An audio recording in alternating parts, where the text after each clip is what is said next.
Quem me acompanha há um tempo sabe que existem milhares e milhares de versões diferentes do Scooby-Doo por aí. Algumas ficaram muito famosas e são amadas pelos fãs, outras dividem opiniões e acabam ficando naquele meio termo, e também existem aquelas que, bom, são realmente ruins. Afinal, até o cachorro mais amado do mundo dá umas escorregadas de vez em quando. E se você acompanha Scooby-Doo, principalmente nos últimos tempos, sabe exatamente qual versão costuma levar a medalha de ouro na categoria pior série: Velma. Mas calma, esse vídeo não é sobre ela, ainda bem. Agora não! Porque durante muitos anos, outra série carregou esse título. Uma série que tentou trazer uma proposta diferente, sem abandonar a essência dos mistérios, e que ainda conseguiu equilibrar muito bem o humor, mas que mesmo assim, acabou sendo tratada por muita gente como uma das piores versões de Scooby-Doo, sem dó e nem piedade. E olha, ela definitivamente não merecia isso, e ninguém vai me convencer do contrário. Olá, curiosos! Eu sou o Cosmo e sejam bem-vindos a mais um vídeo aqui na Central do Mistério. Pensei que você tinha morrido. E no vídeo de hoje, eu vou tentar te convencer a assistir Que Legal Scooby-Doo, uma das versões mais odiadas e esquecidas de toda a franquia. E de quebra, nós vamos entender por que essa acabou sendo uma das versões mais difíceis dos fãs engolirem. Mas antes da gente começar, já faz aquele ritual aí, né? Deixa o like, se inscreve no canal e ativa o sininho para não perder nenhum vídeo sobre esses moleques encheridos e esse cachorro louco. Agora sim, vamos pro vídeo.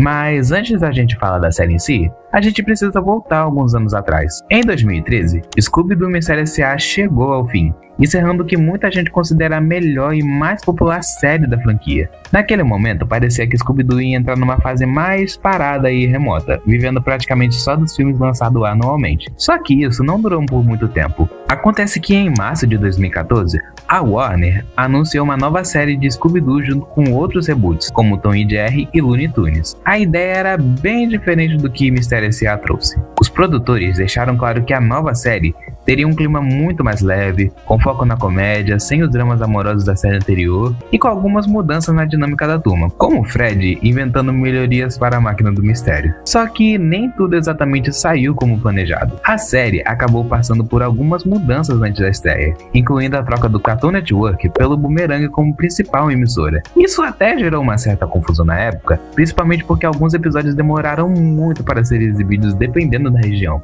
Mas isso acabou sendo o menor dos problemas. Voltando à série, a premissa era simples: acompanhar a Mistério S.A. viajando durante o que parece ser o último verão que eles passariam juntos antes de cada um seguir seu caminho. Olha, eu não lembro se na versão original eles mencionaram alguma coisa de férias de verão ou algo assim, mas eu até que achei um toque legal. Só que bastou os primeiros episódios irem ao ar que a internet caiu em cima. As críticas apareceram de todos os lados. A animação era considerada infantil demais, o humor parecia exageradamente bobo, os mistérios pareciam até mais simples, e para muitos fãs, os personagens tinham perdido completamente a personalidade que eles conheciam. A Daphne foi, de longe, um dos maiores alvos. Em vez da garota apaixonada por moda das versões anteriores, ela virou alguém que desenvolve uma obsessão diferente praticamente a cada episódio, tornando talvez ela mais boba. E sinceramente, eu lembro de tudo dessa época, eu não tô exagerando nem um pouco. O hate era absurdo. Parecia que a série tinha cometido um crime só por existir. Muita gente já tinha decidido que ela era ruim antes mesmo de dar uma chance de verdade. Eu sei disso porque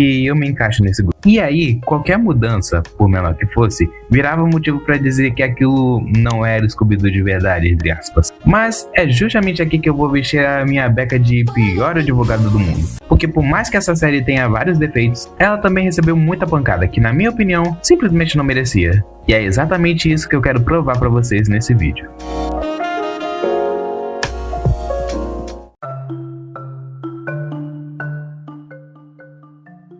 Certo, agora vamos para a parte que realmente importa. Aqui eu vou analisar e rebater algumas das críticas mais fortes. Não com a intenção de dizer que essa é a melhor versão de todas, mas sim de inocentá-la de acusações injustas. Então, com vocês... Uma das maiores reclamações vem de um ponto que é até que bem óbvio. A animação não é só um detalhe, ela define a cara da série e o tanto que você vai se relacionar com ela. E eu tenho certeza que muitos de vocês não gostaram nem um pouco do que viram. Eu entendo completamente essa reação, mas também sei exatamente o que você está pensando só quando olha para ela. Acontece que muita gente olha e já associa logo ao estilo de animação que ficou muito famoso em desenhos mais adultos. Para você que não sabe, animações feitas para um público mais velho costumam trazer coisas que não caberiam ou não teriam o mesmo efeito em desenhos infantis. Parece uma ideia boa, mas na prática, o que vemos muito por aí são obras que só usam piadas de mau gosto, referências e violência como se isso fosse graça. Coisas que não são feitas para adultos, mas sim para adolescentes querendo parecer mais crescidos. Claro que existem algumas exceções, animações muito bem feitas que fogem disso, mas quase nunca recebem o mesmo reconhecimento que merecem, e eu não tô falando de público. Entretanto, se tem um exemplo que virou regra nessa história toda, é Family Guy, ou como conhecida aqui no Brasil, Uma Família da Pesada. A série se trata da família Griffin e suas confusões na cidade de Quahog, ou pelo menos era para ser isso. Quem acompanha desenho sabe muito bem da fama que ele tem. Eu queria poder falar mais sobre ele aqui, mas eu vou me segurar. Mas basicamente, a série não passa de uma sequência de piadas soltas baseadas em palavrão, humor vulgar e violência só pra causar alguma reação. E quando não é isso, aparecem aquelas piadas intermináveis que saem completamente do assunto do nada a todo momento. Além de referências tão específicas que, se você não for um americano de meia idade e branco, não faz a menor ideia do que se trata. Hoje ele não é famoso por algo marcante que tenha feito, mas sim por trechos cortados que circulam por aí. Tá, mas por que exatamente eu falei tudo isso? Porque esse estilo virou o parâmetro de comparação automática com essa versão de Scooby-Doo.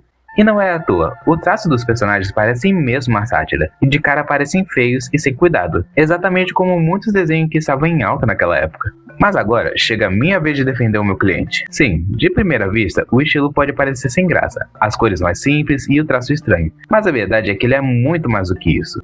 Ao longo dos episódios, dá pra ver que os cenários, os detalhes e o visual evoluem bastante, e a variedade dos lugares onde a turma vai é absurda. Tem mina de diamante, fundo do mar, área 51, parque de diversões, México. No espaço! Cada lugar tem a sua cara, o seu cuidado, e é muito mais vivo do que parece quando você só olha uma imagem solta. E quando eles querem deixar algo assustador, eles conseguem muito bem. Tem um episódio chamado Não Perturbe que só basta eu te mostrar essa cena.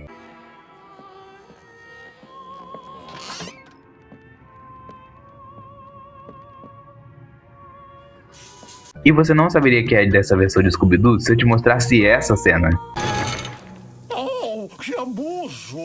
Tava esperando outra pessoa, mamãe?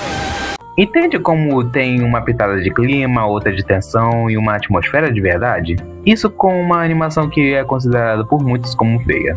E não é só esse, em vários momentos eles mostram que tem carinho e intenção ali. E sabe o que é mais legal? Eles usam esse visual para prestar homenagem para a própria franquia. Tipo, o primeiro episódio, por exemplo, traz justamente o fantasma de Elias Kingston, o mistério do 6º episódio da primeira temporada de Scooby-Doo Cadê Você? Então, sim, dá pra dizer que tem amor ali. Eu acho que você tem razão. Eu poderia ficar aqui me alongando falando de coisas como a iluminação, do movimento mais solto e natural dos personagens, ou da ideia genial que eles tiveram nas revelações, a turma andando por cenas congeladas do próprio episódio pra montar o quebra-cabeça do mistério. Mas eu ainda tenho outra evidência pra apresentar. Todo mundo aqui deve saber que é praticamente impossível falar de Scooby-Doo sem mencionar o fenômeno que foi Mistério S.A. A série inovou bastante ao fugir da fórmula tradicional, trazendo uma história contínua, um clima mais sombrio e uma lore muito bem construída. E como o público costuma gostar de histórias bem mais sérias, ela acabou conquistando uma legião de fãs. Então, quando essa mesma série chegou ao fim, muita gente esperava que a próxima série seguisse exatamente o mesmo caminho. Só que, obviamente, veio o que legal o Scooby-Doo. E por que eu tô contando tudo isso? Porque assim como o Family Guy, Mistério S.A. virou a régua pela qual toda a série nova de Scooby-Doo passou a ser medida. Contextos diferentes, tá? Mas eu lembro como se fosse ontem. Todo hater dessa série comparava absolutamente tudo com Mistério S.A. Era personagem, humor, mistério, animação. Parecia que analisavam molécula por molécula, só pra provar que a outra série era pior. E esse argumento continua aparecendo até hoje. Não era bem isso que eu queria, não. Pra muita gente basta dizer que Mistério S.A. é a mais séria ou tem a história mais complexa e pronto. Isso já vira motivo suficiente pra diminuir outras séries, principalmente Que Legal Scooby-Doo. Mas existe outro detalhe que muita gente simplesmente ignora. Desde o começo, Que Legal Scooby-Doo nunca quis ser uma nova Mistério S.A. Essa série tinha outra proposta. Enquanto uma investia em uma narrativa contínua e um clima mais pesado, a outra apostava em episódios mais leves, muito humor e aventuras independentes, sem deixar de lado os mistérios. E sinceramente, ela faz isso muito melhor do que muita gente dá crédito. O humor pode até parecer meio aleatório à primeira vista, mas quase sempre existe um contexto por trás das piadas.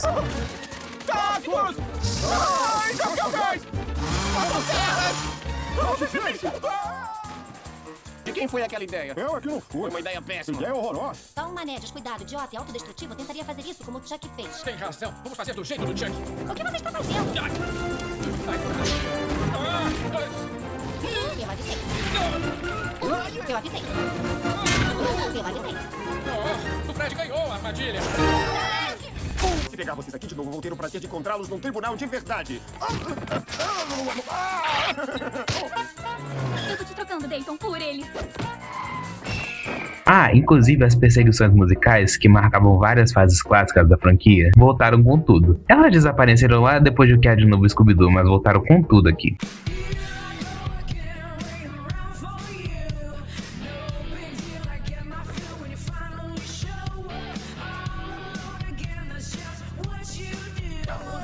E os mistérios continuam tendo planos, motivações e soluções bem criativas, tipo o Professor Han. Você não sabe quem é? Aviso, vai ter mini alerta de spoiler nessa parte. Se você não quiser levar, pula pra esse minuto que tá na tela. Então, nessa versão, o Professor Han, que parece só mais um vilão qualquer, na verdade é revelado como um criminoso extremamente inteligente. E de quebra, ele é o próprio pai do Fred. Essa revelação não só explica a origem de obsessão do Fred em resolver mistérios, como também cria um conflito familiar bem interessante entre os dois. Agora, compara isso com um dos arcos do próprio pai do Fred em Mistério S.A., onde ele precisa fingir ser o próprio filho pra enganar ele em uma missão apocalíptica assim e envolvendo disco periférico. É sério que essa é a série realista da franquia? Voltando ao assunto, eu nem preciso falar das cenas do Salsicha e do Scooby. As distrações deles continuam sendo hilárias, justamente porque o desenho entende que nem toda piada precisa ter um significado profundo para funcionar. No fim das contas, muita gente olhou pra essa série esperando encontrar outra Mistério S.A. e talvez tenha sido justamente aí que ela começou a ser julgada da forma errada. Porque quando uma franquia existe há tantas décadas quanto Scooby-Doo, talvez o maior erro seja esperar que todas as versões tentem fazer exatamente a mesma coisa, o que não é ruim, desde que fosse pedido.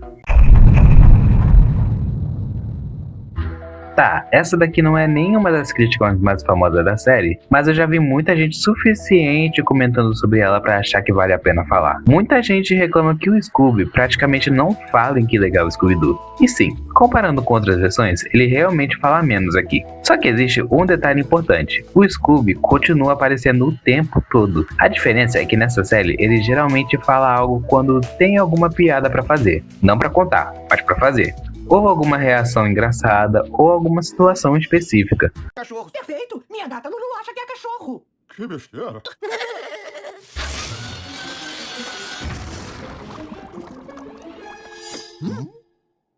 Da bolinha? É barraca de sapato? Tá bom. Eu vou fazer uma simples pergunta e espero uma simples resposta. Você é um ET? Não. Estou satisfeito. Ou seja, as falas deles acabam sendo usadas muito mais como parte do humor do que como diálogo constante. E eu acho que o pessoal pega um pouco pesado nessa crítica, porque eu nunca vi a mesma galera comentar que em O Que Há de Novo Scooby-Doo, o Scooby também fala muito pouco. E até menos do Que Legal Scooby-Doo. Recentemente eu vi alguns episódios, até porque é uma das minhas séries favoritas da franquia, e é muito fácil perceber isso. Em vários momentos, o Scooby quase não conversa. Quando abre a boca, muitas vezes é só uma palavra, uma reação ou uma frase muito curtinha. E isso não é uma crítica à série. Se for uma escolha de produção, tudo bem, mas tipo, você tem o potencial de fazer tudo o que quiser com um cachorro falante e... Eu estou somando um mais um aqui? E antes que alguém tire isso de contexto, eu não tô dizendo que o Scooby deveria passar o episódio inteiro falando. A graça dele nunca foi essa, mas eu só acho curioso como algumas críticas acabam sendo usadas contra uma série, mas simplesmente ignoradas quando aparecem em outra. E com isso, nós chegamos à última evidência. Tá bom, esse aqui já entra mais na minha opinião, porque parece mais um argumento do que uma evidência, mas tudo bem. Mas eu também acho que Que Legal Scooby-Doo fez exatamente o que toda versão da franquia sempre tentou fazer: se adaptar à geração em que foi lançada sem abandonar completamente a essência de Scooby-Doo. Pode parecer um argumento meio bobo, mas pensa comigo. Lá nos anos 70, quando a série surgiu, obras como Scooby-Doo Cadê Você, os novos filmes de Scooby-Doo e o show de Scooby-Doo tinham praticamente a mesma identidade visual. E até faz sentido, porque eram produções da Hanna-Barbera e seguiam o estilo de animação que fazia sucesso naquela época. Depois disso, vieram séries como Os Novos Mistérios e Os 13 Fantasmas de Scooby-Doo, que acompanhavam as tendências dos anos 80. Isso fica claro no traço da animação usada. Daí teve os anos 80 com a quadrilogia Monkey Animation, que passou pelo mesmo, e depois vieram os anos 2000 com o que há de novo Scooby-Doo, e também aconteceu a mesma coisa. Daí veio o Mistério S.A., que praticamente teve uma vibe da mesma época, e por fim chegamos em Que Legal Scooby-Doo. Na época em que essa série estreou, era muito comum ver desenhos com humor mais escrachado, expressões exageradas e um visual bem cartunesco. Era o tipo de animação que dominava naquele período. Então, eu até consigo entender por que os produtores seguiram esse caminho. Não porque eles não tinham amor por Scooby-Doo, mas porque queriam que a franquia continuasse conversando com uma nova geração. Mas acredite, nem eles mesmos queriam isso. Acontece que, enquanto eu pesquisava para esse vídeo, eu descobri uma coisa que mudou bastante a minha visão sobre essa série. O que acontece é que a produção dela foi um verdadeiro caos. Segundo relatos de pessoas que trabalharam diretamente no desenho, os executivos da Warner interferiam constantemente na produção. Eles mudavam ideias sobre o rumo da série o tempo todo, mandavam reescrever episódios inteiros, empurravam ideias que nem eles pareciam saber direito como desenvolver, trocavam membros importantes da equipe durante a produção e pegavam alguém lá de Tijuca para substituir, e ainda culpavam os próprios roteiristas pelos atrasos e prejuízos causados por essas decisões. Ah, por favor! E só pra vocês terem uma noção, tinha gente da produção de Phineas e Ferb que também fazia parte do desenho, só que acabou sendo dispensada e substituído por gente que estava muito menos preparada. E eu admito, isso acaba aparecendo em alguns episódios. Não é coincidência que boa parte das críticas da segunda temporada sejam justamente sobre a queda na qualidade. E a animação feia e que tantos reclamam? Na verdade era pra ter sido bem pior. Isso se os produtores não tivessem insistido tanto contra a Warner. Mas agora imagina a situação. Você entra num projeto enorme, passa meses tentando fazer uma série funcionar, precisa lidar com a interferência de executivo praticamente o tempo todo, e quando finalmente o desenho estreia ele vira alvo de um hate gigantesco. Sinceramente, depois de descobrir tudo isso, fica difícil não sentir um pouco de pena da equipe. Mas aí acontece uma coisa curiosa. O tempo passou, as pessoas cresceram e muita gente resolveu dar uma segunda chance pra série. Hoje é muito mais comum encontrar comentários de pessoas dizendo que reassistiram o desenho e perceberam que ele era muito melhor do que lembrava. Tem gente elogiando o humor, as referências, a dinâmica da turma, as perseguições musicais e principalmente o fato da série nunca ter tentado ser uma nova Mistério S.A., mas sim uma versão com personalidade própria, e é isso que importa. E eu acho isso muito interessante porque talvez Que Legal Scooby-Doo não tenha mudado tanto assim. Talvez quem tenha mudado fomos nós. A série deixou de ser comparada o tempo inteiro com aquilo que veio antes e finalmente começou a ser analisada pelo que ela realmente é. Claro, ela continua tendo seus efeitos, até porque quem é perfeito no mundo? Mas olhando para tudo o que aconteceu nos bastidores e a forma como ela foi recebida, fica difícil dizer que esse desenho merecia carregar por tantos anos a fama de pior Scooby-Doo já feito.